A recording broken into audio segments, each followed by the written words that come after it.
pasar juga melihatnya sebagai kesempatan. Sehingga supaya orang menoleh ke kiri atau ke kanan ditulislah jangan menoleh. Jangan lihat, malah kita lihat ada apa sih? Ada apa sih?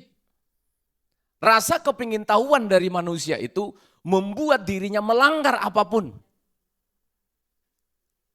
Anak-anak kecil apalagi rasa pengen tahunya sangat besar. Sehingga larangan atau dosa apapun bentuknya itu disengaja dilanggar karena rasa penasarannya. Tapi ketika saya mengangkat tema pada pagi hari ini, jangan menoleh, itu bukan strategi marketing ya saudara ya. Amin jemaat. Ketika firman Allah mengatakan jangan menoleh, itu bukan strategi marketingnya Tuhan supaya menoleh. Beda kita dengan Tuhan itu dia ya kalau iya, tidak kalau tidak. Maka nats yang akan kita baca ini harus jadi pelajaran bagi kita. Jangan menoleh. Kita membaca Kejadian pasal yang ke-19, ayat yang ke-15 mulai sampai ayat 17. Nanti jemaat ayat 24 sampai 26. Saya ulangi pelan-pelan. Kejadian pasal yang ke-19, ayat 15 sampai 17 saya yang baca. Lalu jemaat dipandu Bapak Penatua mulai ayat 24 sampai 26. Lalu nanti kita baca sama-sama Lukas 17 ayat 32. Nanti saya pandu pelan-pelan. Inilah firman Tuhan Kejadian 19 ayat 24 sampai 26. Ayat yang ke-15 mulai. Ketika fajar telah menyingsing, kedua malaikat itu mendesak Lot supaya bersegera. Katanya, bangunlah, bawalah istrimu dan kedua anakmu yang ada di sini, supaya engkau jangan mati lenyap karena kedurjanaan kota ini. Ketika ia berlambat-lambat, maka tangannya, tangan istrinya, dan tangan kedua anaknya dipegang oleh kedua malaikat itu. Malaikat itu maksudnya orang itu ya. Sebab Tuhan hendak mengasihani dia. Lalu kedua malaikat itu menuntunnya keluar kota dan melepaskannya di sana. Sesudah kedua malaikat itu menuntun mereka sampai keluar, berkatalah seorang, larilah, selamatkanlah nyawamu. Janganlah menoleh ke belakang. Janganlah menoleh ke belakang dan janganlah berhenti dimanapun juga di lembah Yordan. Larilah ke pegunungan supaya engkau jangan mati lenyap. Jemaat ayat 24, 2 ya. Kemudian Tuhan menurunkan hujan, belerang dan api atas Sodom dan Gomora, berasal dari Tuhan dari langit. Dan ditunggang-balikanlahnya kota-kota itu dan lembah Yordan, dan semua penduduk kota-kota serta tumbuh-tumbuhan di tanah. Tetapi istri Lot yang berjalan mengikutnya menoleh ke belakang, lalu menjadi tiang garam. Menoleh ke belakang lalu menjadi tiang garam. Satu ayat lagi ya. Satu ayat lagi, Lukas 17 ayat 32. Dalam perjanjian baru, setelah ratusan tahun peristiwa Lot menoleh, istri Lot menoleh ke belakang. Setelah ratusan tahun ditulis lagi oleh Dr. Lukas lewat ilham Roh Kudus. Lukas 17 ayat 32, ayat yang singkat, tergolong paling singkat di Alkitab. Kita baca sama-sama, 2 ya. Ingatlah akan istri Lot. Amin. Ingatlah akan istri Lot. Peristiwa mengenai Sodom dan Gomora dan istri Lot yang mati menjadi tiang garam harus menjadi peringatan. Harus menjadi peringatan di dunia perjanjian baru, bahkan sampai di dunia yang modern ini. Harus menjadi peringatan. Ingatlah akan istri Lot. Di dalam perjanjian baru, kalau mungkin terlalu jauh, ingatlah akan Hawa. Maka Tuhan mengingatkan Dr. Lukas, tuliskan firman Allah. Ingatlah akan istri Lot. Jangan menoleh. Ketika Tuhan mengatakan jangan, ternyata itu bukan sesuatu yang harus menimbulkan rasa penasaran kita. Seperti strategi marketing yang saya sebutkan tadi. Jangan menoleh, kalau iya kata Tuhan pasti ya, kalau tidak pasti tidak. Karena Tuhan kita itu bagi dia tidak ada ya dan tidak dalam satu waktu sekaligus. Dia konsisten, dia tetap teguh, apa yang dikatakannya adalah kebenaran. Maka karena saya menggunakan kata jangan menoleh, kata perintah larangan, lalu muncul pertanyaan kita, mengapa harus dilarang-larang? Kan begitu. Mengapa tidak boleh menoleh? Kita punya leher ini bisa 90 derajat berputarnya, mengapa enggak bisa? 45 ya, 45 derajat, kenapa enggak bisa? Kenapa enggak boleh menoleh? Saudara perhatikan nats yang kita baca, ayat yang ke-13, sebab kami akan memusnahkan tempat ini karena banyak keluh kesah orang tentang kota ini, Kejadian 19 tadi, di hadapan Tuhan, sebab itulah Tuhan mengutus kami untuk memusnahkannya. Perhatikan, jangan kata Tuhan, tegas Tuhan katakan, karena hanya jarak antara berkat dan hukuman itu hanya sejarak keputusan. Setipis benang, setipis tisu, jarak antara engkau diberkati atau akan dihukum, itu batasnya namanya adalah keputusan. Artinya kita tidak boleh memilih abu-abu. Kita tidak boleh memilih keduanya. Kita harus memutuskan. Lot harus memutuskan menoleh atau tidak. Istri Lot harus memutuskan menoleh atau tidak. Dan ternyata Lot memutuskan tidak menoleh. Istrinya sayang sekali. Dia harus menoleh. Dia kira apa sih menoleh itu. Namanya kita sudah keluar dari kota Sodom dan Gomora. Masa sampai ke sini sih dampaknya. Masa batas hukumannya kita sudah lewati, hanya gara-gara menoleh malah masa enggak boleh. Saudara perhatikan, Tuhan itu bukan masalah pertimbangan-pertimbangan kita. Kita harus mengikuti setiap perintahnya itu detik per detik, koma, titik. Kalimat itu harus clear. Makanya di Alkitab ini saudara, titik koma itu sangat penting. Saya berupaya kalau membaca Alkitab untuk saudara itu, komanya pun bunyi. Dikatakannya demikian, ada titiknya. Walaupun tidak kelihatan, saudara tahu itu adalah titik. Saudara tahu itu adalah koma. Saudara tahu itu adalah titik 2. Itulah tugas kami. Dan saya harus mengajari para pengkhotbah-pengkhotbah muda itu, supaya jangan mengabaikan titik koma dari firman Tuhan. Karena itu pun penting sekali. Tetapi bagi istri Lot, bagi dia, itu bukan sesuatu. Yang dia tahu Allah itu panjang sabar, ya kan? Yang dia tahu Tuhan itu penuh dengan kemurahan, masa hanya gara-gara noleh aja mati. Masa hanya gara-gara noleh saja langsung dihukum. Saudara, kenali Tuhanmu dengan baik. Dia tidak seperti ketika kita tidak mentaati papa mama jasmani kita. Dia kudus masalahnya. Kekudusan Allah itu tidak boleh diperciki oleh ketidaktaatan. Kekudusan Allah itu tidak boleh dicemari oleh keabaian kita terhadap perintahnya. 1-2 kali kita akan berhasil menipu orang tua. 2-3 kali kita akan berhasil tidak taat kepada orang tua kita. Karena ternyata begitu kita langgar gak ada apa-apa kan.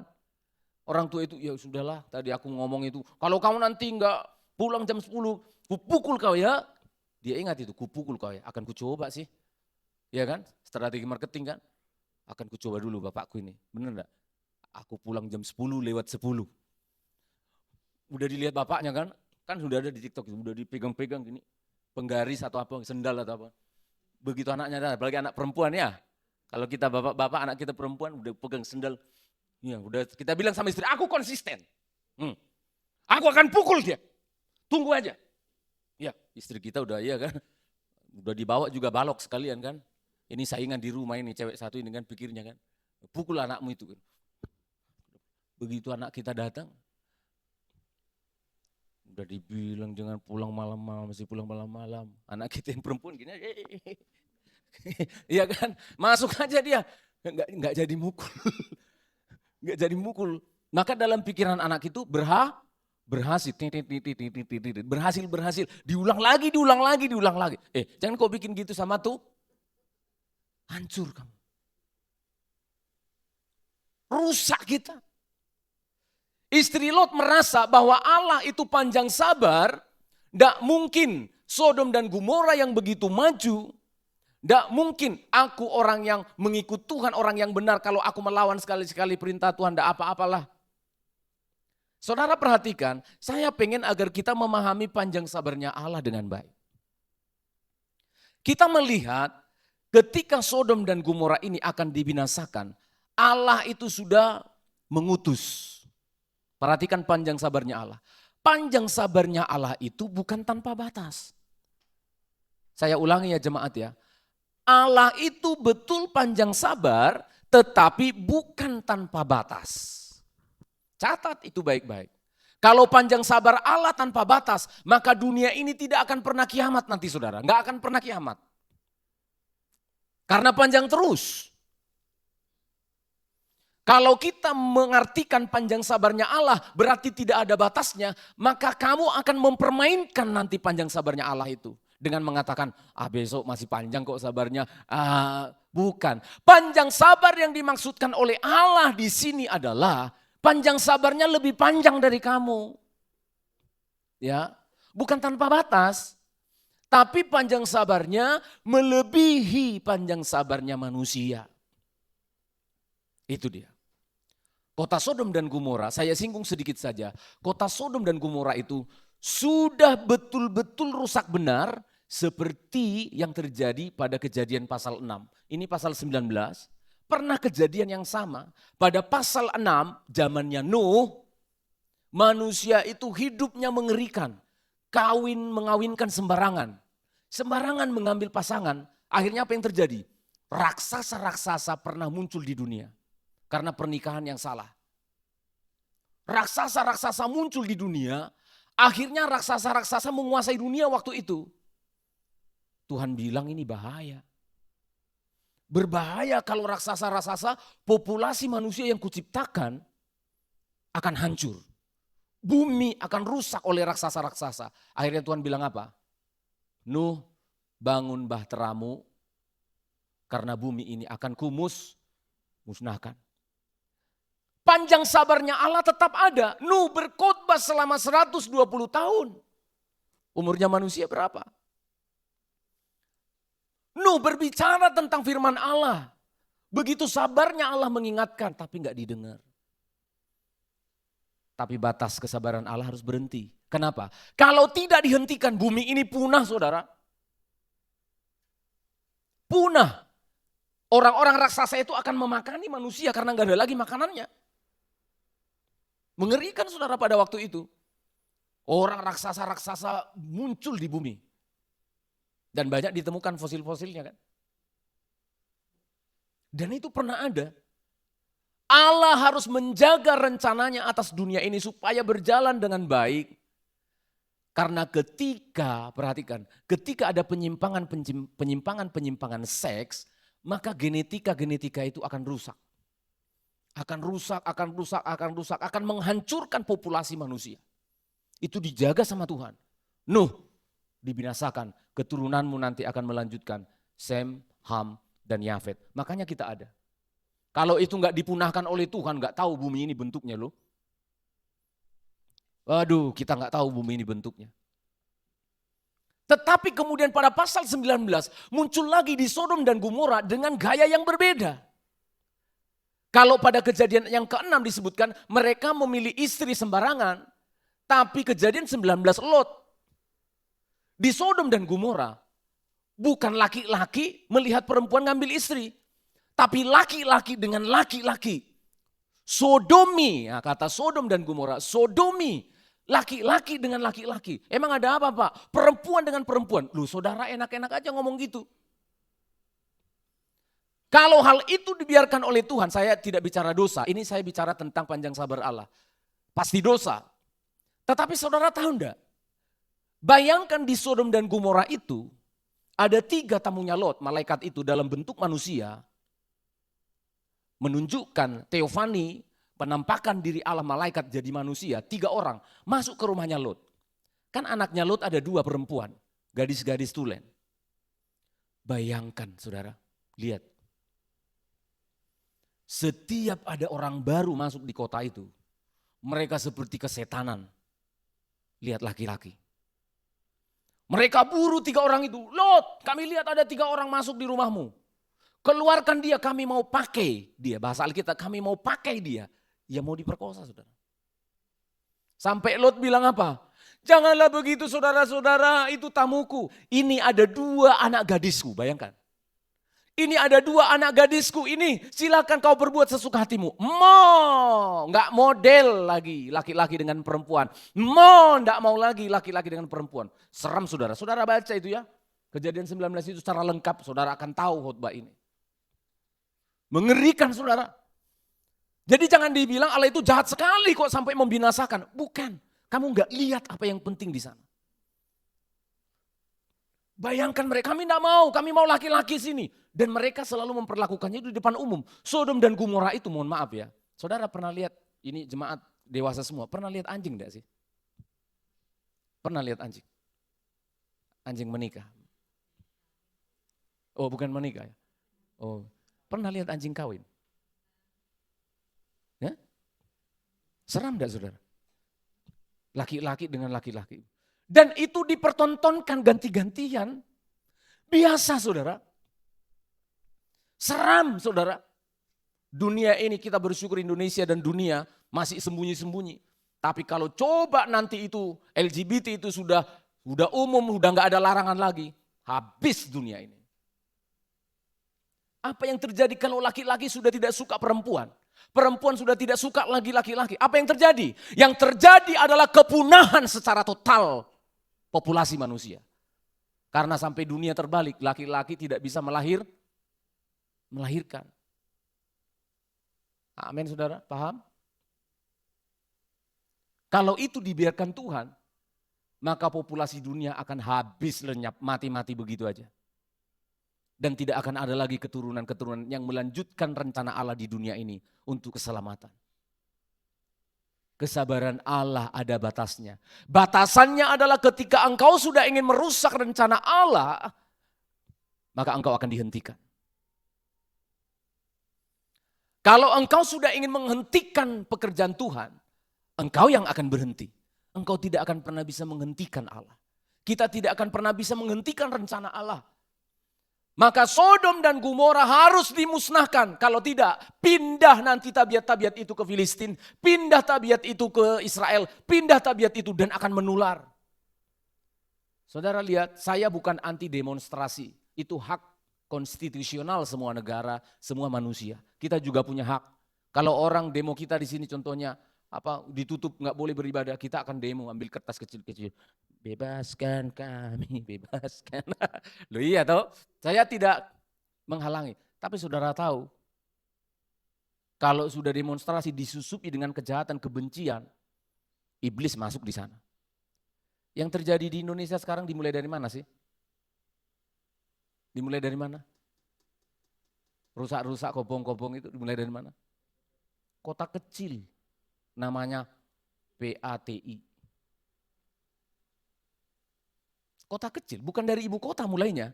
Kalau dulu 98, tahun 1998, semua harus dimulai dari ibu kota dulu. Dari ibu kota, lalu semua mahasiswa sana menyurati. Saya waktu itu di Medan itu, menyurati universitas A, B, dan C. Ayo, malah mohon maaf, kalau universitas itu tidak bergerak dikirimi pakaian dalam wanita. Iya, ayo bergerak. Menular saudara, menular. Kejahatan itu kalau dibiarkan pasti merusak. Perbuatan-perbuatan yang semacam ini yang tidak kudus, yang merusak ini, kalau tidak dihentikan, maka itu akan menjalar ke kota-kota lain. Maka Tuhan mengambil keputusan, diutusnya lah Lot ada di situ tinggal. Lot yang disebutkan oleh Alkitab pemberita kebenaran itu, orang benar itu tidak didengar sama mereka. Bahkan Lot secara jelas, jangan begitu teman-teman, janganlah begitu saudara-saudara, itu tidak baik. Gak didengar. Tuhan kirim 3 malaikat. Gak didengar. Maka Tuhan mengambil keputusan.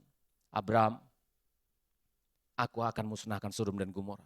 Abram, hamba Tuhan yang baik, membuat tawaran. Saudara baca semua nanti. Kalau ada di sana orang benar 50 orang, masa kamu akan menghukumnya? Apa jawab Tuhan? Abram, kalau di sana ada 50 orang, tidak akan kuhukum. Kejadian 18 ayat 24. Ditawar lagi sama Abram. Masa panjang sabar Tuhan kayak gitu? Kalau ada di sana 45 orang benar, masa kamu hukum juga kota itu dengan orang benar? Abram, tidak akan kuhukum kalau ada 45. Ayat 28. Turun lagi. Tuhan, aku mau memberanikan diri, boleh ya, tawar-menawar ya. Oke, boleh, kamu hamba Tuhan, kudengar. Kalau ada di sana 30 orang benar, ayat 30. Masa kamu binasakan? Enggak. Kalau ada enggak aku binasakan. Saya tawar lagi boleh ya Tuhan? Boleh, kamu orang baik. Kalau ada di sana 20 orang benar bagaimana? Masa kamu binasakan? Enggak Bram, enggak aku binasakan. 20 orang dibanding sekian ribu enggak apa-apa. Wis. Aku anulah berarti kalau nanti ada 20 orang nanti masih bisa beranak 20, beranak 20 jadi 40. Masih bisa lah populasi dunia ini ku pelan-pelan ku anu. Enggak mati-mati amat. Enggak ada. Tuhan bilang enggak ada, Bram. Pendeta juga kan enggak mau kurang ajar ya. Dia bilang gini sama Tuhan. Terakhir. Tuhan, terakhir aku memberanikan diri jangan marah. Kalau di sana ada 10 orang benar. Jangan binasakan ya. Tuhan bilang, Abram. Ora ono. Tidak ada bayang. 10 saja ada orang benar, tidak akan dibinasakan. Lalu apa yang membuat dunia ini sampai hari ini tidak dibinasakan? Karena saudara-saudara masih ada di sini. Amin. Tetapi kita harus belajar karena firman Allah mengatakan, belajar dan ingatlah akan istri Lot. Dan hati saya sangat sedih sekali. Ternyata orang benar di Sodom dan Gomora hanya ada berapa? Hanya ada, hampir saya bikin 4 saudara. Hampir saya bikin 4. Tapi ternyata hanya berapa? Hampir saya bikin 3 saudara. Hampir saya bikin 3. Hampir saya bikin 3. Ternyata hanya ada 1. Lot saja. Hanya ada 1 orang benar disebut oleh surat Petrus. Hanya ada 1. Kita masih mengatakan Allah itu kejam karena kita tidak paham. Keputusan itu sebenarnya ada di tangan orang-orang Sodom dan Gomora. Keputusan kita akan dihukum Allah atau diberkati Allah adalah keputusan kita. Kita mau diberkati atau dihukum oleh Tuhan adalah keputusan kita. Karena Tuhan itu siap untuk memberkati. Tapi jangan main-main. Kalau kamu sudah mengganggu rencana Allah, gara-gara kamu pekerjaan Tuhan berhenti, kamu yang dihentikan oleh Tuhan. Jangan pernah melawan Allah. Allah tidak bisa dilawan. Jangan. Jangan pernah berpikir, aku akan hentikan gereja itu. Aku akan hentikan pelayanan itu. Bahaya saudara. Kalau kamu hanya melawan pendeta atau pastor itu gampang. Saya bukan ngajari ya, tapi gampang loh. Ambil aja linggis. Linggis, waktu pendetanya enggak pakai helm, kepuk aja, mati. Mati, namanya manusia kan. Simple kan. Itu terjadi di masa lalu kan. Rasul-rasul, nabi-nabi dimasukkan ke sumur banyak kala jengking, dibunuh, digergaji. Apa terhenti? Tuhan berhenti. Tidak bisa dihentikan, pendeta mati datang. Darah 1 pendeta menghasilkan 1000 pendeta kok. Iya. Darah 1 orang benar akan menghasilkan ribuan anak-anak Tuhan. Jangan coba-coba menghentikan pekerjaan Tuhan. Maka kita sendiri yang akan dihentikan oleh Tuhan. Sodom dan Gomora menjadi legal untuk dihancurkan dan dibinasakan. Namun lihat panjang sabar Tuhan kepada orang benar. Dia terus berupaya untuk menyelamatkan keluarga Lot. Walaupun kriteria untuk orang-orang itu tidak bisa diselamatkan lagi.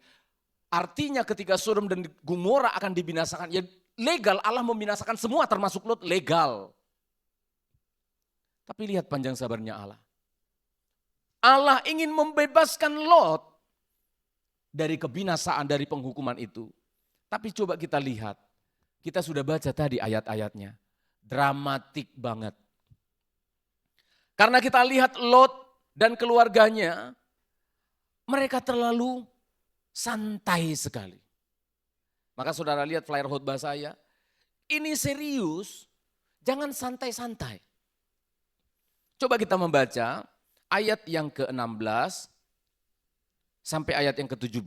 Tolong dibacakan. Ayat 16 sampai ayat 17. 16-17. Iya. Ketika ia berlambat-lambat, Mhm. maka tangannya, tangan istri dan tangan kedua anaknya dipegang oleh kedua orang itu. Ya, bayangkan loh, saking Tuhan baik itu. Kita itu udah berlambat-lambat gitu loh. Aduh, masa sih? Masa sih? Sampai Tuhan sendiri menarik tangan Lot, istrinya, anak-anaknya, lalu lanjut. Sebab Tuhan hendak mengasihani dia. Sebab Tuhan mengasihani engkau. Amin. Sebab Tuhan sangat mencintai kita. Tuhan sudah mengambil keputusan, Lot dan keluarganya akan aku selamatkan. Dia mengasihi kita. Tapi keputusan tetap pada kita. Dipaksa, ditarik, dipercepat. Terus lanjutkan. Lalu kedua orang itu menuntunnya keluar kota dan melepaskannya di sana. Dengan syarat ayat 17. Sesudah kedua orang itu menuntun mereka sampai keluar, Ya. berkatalah seorang, larilah, selamatkanlah nyawamu. Ya, ada tanggung jawab Tuhan melepaskan kita dari persoalan, tapi ada tanggung jawab kita, larilah. Sangat mudah bagi Tuhan untuk menolong kita itu secepat kilat, kecepatan cahaya. Zup. Saya udah pernah khotbah mengenai Filipus yang khotbah di Yerusalem. Tiba-tiba dia dibawa Roh Kudus ke Asdod ya, kalau nggak salah. Zup. Jaraknya Yerusalem ke Asdod itu kira-kira 50 km, kurang lebih. Bisa. Tapi Tuhan ingin kita ini punya tanggung jawab juga. Di dalam berkat-berkat yang akan kita terima, di dalam keselamatan yang kita miliki, yang sudah kita terima, ada tanggung jawab kita. Tanggung jawab Allah membebaskan kita, tanggung jawab kita hidup di dalam kebebasan itu. Amin. Larilah, pergilah ke sana. Terus Janganlah menoleh ke belakang. yang kedua, tanggung jawab yang kedua, janganlah menoleh. Jemaat perhatikan, tanggung jawab berikutnya adalah janganlah menoleh ke belakang. Terus, Dan janganlah berhenti dimanapun juga di lembah Yordan. ya, Larilah ke pegunungan, supaya engkau jangan mati lenyap. saudara perhatikan kalimat saya ini. Saya sengaja pilihkan untuk kita semuanya. Saya amati di dalam Alkitab. Saya periksa dalam keterbatasan saya, memeriksa Alkitab. Lihat kalimat saya ini. Tidak ada kesulitan yang terjadi di dalam hidup manusia yang tidak bisa diatasi Tuhan. Oke?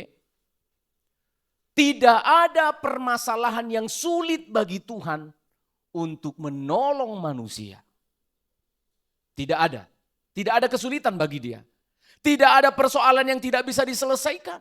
Buktinya ketika Israel mentok menghadapi jalan buntu di tengah-tengah, di depan mereka ada laut. Tuhan bisa bikin jalan raya di tengah-tengah laut. Amin. Ya. Ketika bangsa Israel di padang gurun, secara teori padang gurun tidak ada air. Mentoklah Tuhan kita. Enggak ada yang sulit bagi dia. Dia bisa keluarkan air dari gunung batu. Amin saudara. Iya. Tapi saya catat di sini dengan jelas. Tanda petik ya. Satu saja yang tidak bisa atau sulit dilakukan Tuhan untuk menolong manusia. Apa itu? Apa itu? Ketika kamu tidak mau ditolong. Oke? Tidak ada yang sulit bagi Tuhan. Apapun persoalanmu. Di dalam nama Yesus Kristus. Apapun pergumulanmu. Itu tidak ada yang besar bagi Tuhan. Besar apa? Cuma cari makan aja kok. Kamu pergi sama saya ke hutan sana. Saya tunjukkan banyak makanan. Mata kita yang ketutupan itu. Dosa yang menutupi. Banyak makanan di situ. Sudah saya bilang, lautan tidak ada jalan, dibikin jalan raya. Nonton akuarium sekaligus kanan kiri. Jalan raya yang dibuka Tuhan sekaligus wisata Israel itu. Ikan paus di sana katanya. Laut itu terbelah begini kayak akuarium kanan kirinya. Gak tahu apakah di tengah ada juga gini, saya kurang paham. Ayo cepat jalannya. Ini loh, lihat ikan. Bisa, sangat bisa. Sangat bisa. Air tidak ada, gunung batu bisa jadi penghasil air. Sangat bisa kawan. Tapi saya catat di sini dengan hati-hati. Ternyata satu yang tidak bisanya tanda petik, yang tidak bisa Tuhan lakukan untuk menolong kita. Kalau kamu nggak mau ditolong. Itu aja. Jadi jangan bilang sama Tuhan, engkau tidak mau menolong. Enggak, kamu nggak mau ditolong. Dan pertolongan yang kamu maksud adalah metodemu. Tidak bisa lagi dengan metodemu. Harus metodenya Tuhan. Laut harus dibelah. Batu harus dipukul. Kamu nggak mau ditolong karena kamu pakai terus ini. Masa? Ya. Lot istrinya dan anak-anaknya sudah diniatin oleh Tuhan untuk menolong mereka. Sudah niatnya Allah. Tapi saudara lihat. Istri Lot tidak bisa ditolong karena dia tidak mau ditolong. Ternyata pertolongan Tuhan itu bisa terjadi dalam hidup kita. Kita harus ikuti instruksinya itu detail per detail. Tepat dengan tepat. Kalau Tuhan bilang kamu lari, sudah lari. Ada satu lagi mas. Jangan menoleh. Aku sudah begini Tuhan, aku sudah begini, aku sudah begini. Ada lagi, jangan menoleh. Apa sih sulitnya? Saudara perhatikan ini, Tuhan ini apa sih sulitnya? Masa menoleh aja nggak boleh? Itu enggak gampang saudara. Saudara perhatikan tadi ayat yang kita baca, ingatlah akan istri. Kita mau tahu apa yang sebenarnya arti jangan menoleh itu. Mengapa istri Lot menoleh? Kita kira hanya engsel leher kan? Enggak, ada sesuatu. Coba kita baca. Lukas yang tadi. Lukas pasal 17, ingatlah akan istri Lot. Baru dikasih tahu ternyata istri Lot itu menoleh itu karena ini. Ya, Lukas 17 ayat yang ke Bentar ya. Ya, tadi ayat yang ke-72. Ya. Saya ingin mulai dari ayat 28. Ya. Ayat 28 dan seterusnya. Demikian juga seperti yang terjadi di zaman Lot. Ya. Mereka makan dan minum. Makan minum. Lihat. Yang ditoleh itu salah satunya. Mengapa ditulis ingatlah akan istri Lot? Dimulai dari ayat 28. Demikian juga Ya, seperti yang terjadi di zaman Lot. Ya. Mereka makan dan minum. Ya. Mereka membeli dan menjual. Iya. Mereka menanam dan membangun. Terus. Tetapi pada hari Lot pergi keluar dari Sodom, turunlah hujan api dan hujan belerang dari langit dan membinasakan mereka semua. Di Sodom dan Gomora ada makan minum yang enak, ada ekonomi yang bagus, ada kenyamanan hidup. Tidak peduli mau orang seksnya kayak apa, nggak peduli, kota yang bagus secara ekonomi. Dan terus, tetapi pada hari Lot pergi keluar dari Sodom, turunlah hujan api dan hujan belerang dari langit dan membinasakan mereka semua. Terus. Demikianlah halnya kelak pada hari di mana anak manusia menyatakan dirinya. Oke, jadi dibandingkan ini ayat ini mengenai Lot dan mengenai hidup kita masa depan. Sama, ingatlah akan istri Lot. Lanjut, barang siapa? Barang siapa pada hari itu sedang di peranginan di atas rumah dan barang-barangnya ada di dalam rumah. Orang yang sudah pergi, di sini disebutkan sudah ada selamat di loteng, ya. Jangan turun lagi, ngapain? Janganlah ia turun untuk mengambilnya. Mengambil apa? Dan demikian juga orang yang sedang di ladang, janganlah ia kembali. Mengambil apa kira-kira ke bawah? Barang-barang. Ke ladang apa? Hasil panen. Lalu muncul ayat 32. Semua jemaat 2 ya. Ingatlah akan istri Lot. Coba ya. Tadi udah dijelaskan peristiwa di atas, lalu dibilang begini. Ingatlah akan istri Lot. Yang ngapain? Sudah ikut Tuhan, sudah diselamatkan oleh Tuhan, tapi kamu masih lebih memilih masalah makan minum, masalah jual beli, masalah barang-barangku nanti, masalah yang lain-lain. Kamu lebih memilih itu daripada Tuhan. Nah itu dia. Mau pendeta sesakti apa, sehebat apa, nggak bisa nolong kamu. Bahkan Tuhan pun tidak mungkin menolong kalau orang tidak mau ditolong. Hati kita seringkali masih terpaut dengan dunia ini, saudara. Kita bilang I want to follow Jesus. Aku ini mau ikut Yesus. Aku mau mengiring Yesus. Tapi aku mau iring Yesus. Tapi mata kita ke belakang. Saudara harus ada pilihan dalam hidup ini. Saya udah bilang tadi, diberkati dan dihukum, keputusan aja namanya. Enggak ada tembok tebal di sana. Keputusan. Tuhan sudah bilang clue-nya, jangan menoleh. Karena apa? Simbol dari menoleh itu adalah kamu tidak mau ikut Tuhan, kamu pilih hartamu yang ada di sana, kamu pilih kebinasaan yang ada di sana, kamu pilih. Apa yang terjadi? Istri Lot menjadi tiang, sampai hari ini saya udah ke sana, saudara. Di Laut Mati, tempat Sodom dan Gomora, di dalam situ udah diperiksa peneliti, di bawahnya Laut Mati itu, garam tok kan, di bawahnya itu ada sebuah peninggalan-peninggalan kuno kota yang sudah terbakar. Saudara tahu di pinggir-pinggiran apa itu? Di pinggir-pinggiran Laut Mati itu banyak tiang-tiang garam. Kadang-kadang orang bilang inilah mungkin istri Lot, ya enggak lah. Ya, ini mungkin. Ya, kita sudah enggak tahu di mana kan. Tapi saudara, di sekitar situ masih banyak gumpalan-gumpalan garam. Jadi kalau kita berenang di Laut Mati itu enggak mungkin tenggelam. Kalau ada uang ya, nanti main ke sana, ajak saya sebagai guide. Nanti saudara akan ada wisata di sana berenang di Laut Mati. Ketika saudara masuk di Laut Mati, saudara nggak bisa tenggelam. Karena kandungan garamnya sangat tinggi. Ya mungkin istri Lot itu masih muntahin garam ya. Enggak ya. Itu mah dongeng ya. Karena kandungan garamnya sangat tinggi, jadi nggak bisa tenggelam gitu. Jadi orang wisatawan itu yang ngambang-ngambang begitu di Laut Mati. Saya waktu ke sana saya ambil botol aqua, saya ambil saudara. Garamnya saya bawa pulang ke Indonesia. Ya, air garamnya saya bawa ke Indonesia. Aku mau Pak, ya gimana 2011 udah kering lah. Udah nggak ada lah airnya, udah menguap. Iya, saking saya pengen taunya gitu. Tapi ini benar, dia menjadi tiang garam saudara. Sayang sekali Lot harus menjadi duda secara mengerikan.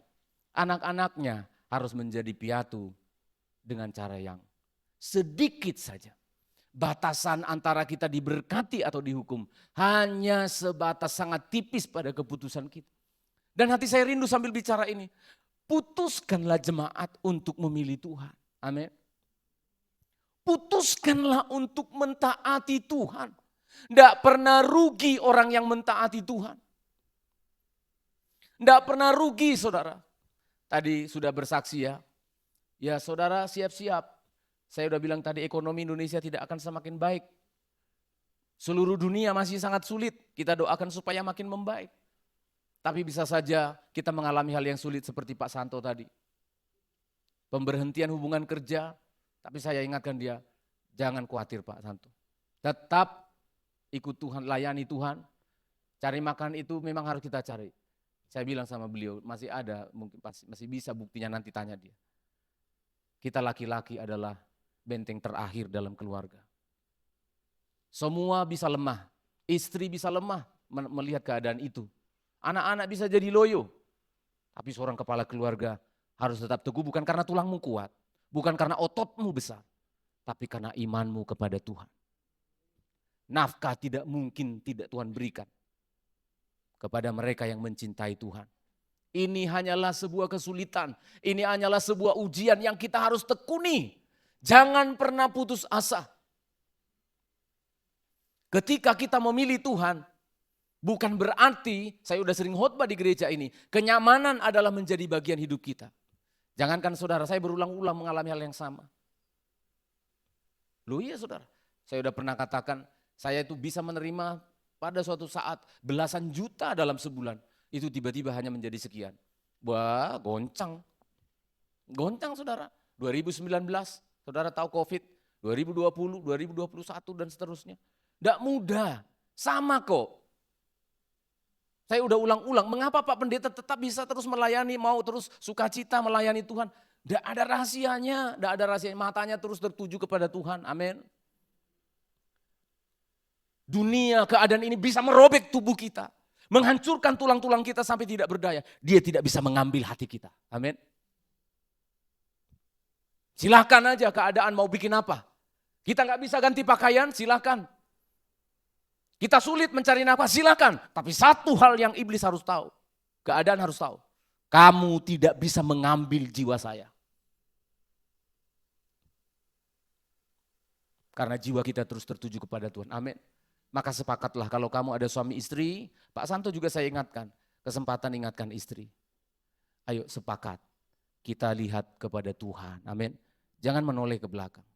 Dulu kita enak begini, sebelum ke gereja kita malah begini, enak ya, gini ya, ini ya. Jangan, jangan. Istri Lot begitu. Kita waktu di Sodom dan Gomora enak fasilitas, enak semuanya ini. Sekarang disuruh berlari gimana ini? Dulu ada motor, dulu ada mobil. Sekarang disuruh lari ke gunung jalan kaki gimana? Toleh aja lah, plek, mate lo. Lu ya saudara, jangan ya, sepakat. Suami istri sepakat. Ayo kita jalani mah. Keadaan ini bisa merenggut mungkin berat badan kita turun, tapi tidak merusak cinta kita. Nah itu loh. Amin saudara. Iya anak-anak muda. Aku boleh di PHK, aku boleh sulit cari kerja, aku harus membanting tulang. Yes. Tapi ingat satu hal, hai dunia. Engkau tidak bisa mengambil hatiku. Karena hatiku untuk Yesus Tuhan. Amin. Tuhan memberkati.